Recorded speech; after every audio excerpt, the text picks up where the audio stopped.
bodies. What the heck are they? What is this? What is this? What are those? Outdated memes aside, let's get into the video. I'm not good at intros. Yeah! Hey! You? We don't have an intro yet for the channel. I don't know. What am I supposed to do? You look positively beautiful. I shouldn't be allowed to talk. Anyway, this week's theme... Oh, my name's Quinlyn, by the way. Hi, Quinlyn, or Quinn. Call me whatever you like. This week's theme is about self-image and positivity. And the thing that I've recently sort of discovered is that there's really two different types of positive self-image. So there's your physical image of yourself, and then there's your mental image of yourself. And sometimes mental health and physical health are on completely different planes and different spectrums. Who even knows where each of them are going? They are not always in sync with each other and actually working like a team, guys. Personally, I've been all over the spectrum of both of those. I have been mentally just amazingly happy and just content and stable and whatever, and then I've also been in just heaps of depression and anxiety and awful times and stuff. Yikes. Same with my body. I have been in really good shape and been super happy with the way that I looked and been dang, I could be a model. And then sometimes it kind of went a little bit too far and then to the unhealthy range of not eating enough and things like that. And then I've also had the eating too much. So I've been on the spectrum of being in danger of being underweight and in danger of being overweight. So since I've been all over on all of those, I think that I can have some interesting little insight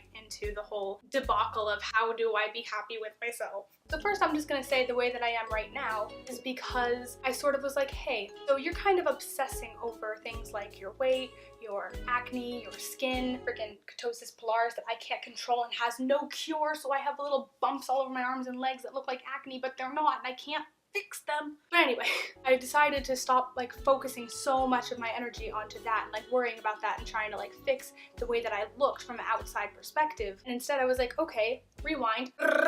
Let's think about what's actually going on inside my head. And so I kind of stopped weighing myself every day. I stopped wearing only long sleeves and long pants because I wanted to cover up all the little bumpies on my arms and legs. And because of that, I started to actually care less about those things. By not giving them the power of focusing on them entirely and just thinking about my flaws and my weaknesses and etc., I wasn't giving them power, and therefore they became weaker and I stopped caring as much. Pause. Okay, I hear what you're saying. Quinlyn, that all sounds so great and stuff, but I can't just stop caring about my body. I can't do that. Good point. A lot of people do tie a lot of their happiness and self-image into their appearance and such. In the case of things like body dysphoria or gender dysphoria, or you don't feel like yourself in your own body and stuff, that can be really hard and that can be devastating. And I'm not just saying that you need to just get over it or something or not let it bother you. That's ridiculous. No one can do that. What I am saying though is that you have to find a way to separate your happiness from what you see in the mirror, because the two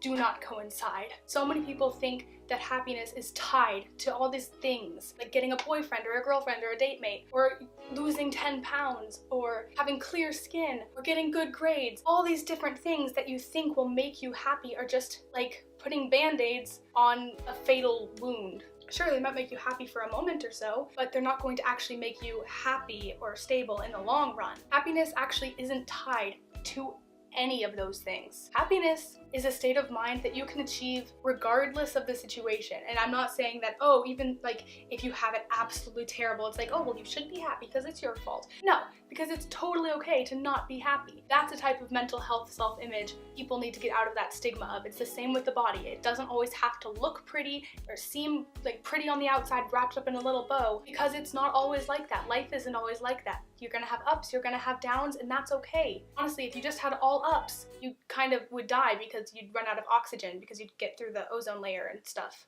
Think about it this way for a minute though. When you see someone walking down the street, every day when you're walking down the street, do you see all their flaws and then think of it degrading them as a person, each flaw that you notice? Because I don't. I see a person, and if I know that person, then I see a personality and an individual. When I see someone, I don't notice all their flaws. I notice their traits making them as a whole. I think that's pretty universal. And when I realized that, I realized then people probably don't see me that way either. That's not how people think. That's not how people do. Your love for others and others' love for you, and especially your love for yourself, should not be dictated by your appearance, and it should not be dictated by your mental state either, because neither of those things say anything about who you are as a person. But Quinlyn, what even is the point of this video? Good question, Quinlyn. The point is... Get it? I'm pointing. Okay, but the point is that you don't have to achieve a perfect image physically to achieve happiness and stability mentally. And just because you achieve one doesn't mean that the other's going to fall into place, and vice versa. Having been on both extremes on either side, I can say that when I'm at my happy weight, I was happier with my body and my appearance. But that doesn't mean that my mental health was perfect. It doesn't mean that any other bits of my life just magically fell into place because I was feeling fit and pretty or whatever. Because they didn't. Honestly, I'm happier now than I was then, because then I was so obsessed over everything that if the number on the scale changed by 1 pound, I would freak out, I would cry. I was so focused on this thing, and it was like, this is the thing that's making me happy. If I lose it, I won't be happy. And that's crazy talk, because happiness isn't something that is just attached to a thing, and if you lose it, it gets sunk down with it like an anchor. No. But Quinlyn, how do you actually fix the problem or do anything about it?